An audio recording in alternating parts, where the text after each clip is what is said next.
Inanunsyo naman ng Department of Justice na ibinasura ng Court of Appeals ng Timor-Leste ang motion for reconsideration na inihain umano ng pinatalsik ng mambabatas na si Arnolfo Teves Jr. na baliktarin ang desisyon sa pagpayag sa extradition sa kanya. Maliban sa nasabing impormasyon, hindi na nagbigay pa umano ang DOJ ng karagdagang detalye hinggil umano sa desisyon ng korte.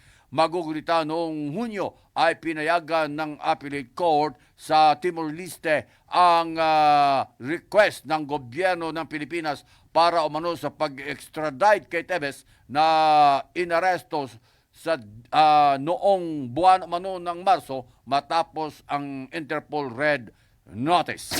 MH Balita ng Bansa.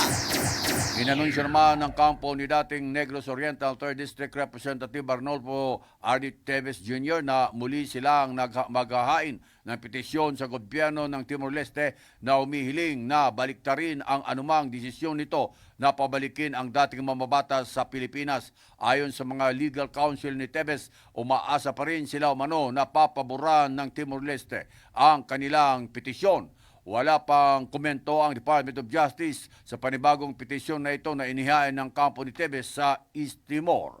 Magugitang pinabura naman ng korte sa Timor-Leste ang kahilingan ng gobyerno ng Pilipinas, partikular na ng Justice Department, na iuwi si Teves sa bansa. Samantala, naniniwala naman ang DOJ na maaaring sa huling linggo ng Hulyo ay mauwi na umano tapos na yun July, August na yun, ay mauwi umano para harapin umano ang patong-patong na kasong pagpatay na inihain umano laban sa kanya. Natuwa naman umano ang pamilyang Digamo dahil sa wakas magkakaroon ng hustisya ang pagkamatay ng pinaslang na gobernador. MH Balita ng Bansa.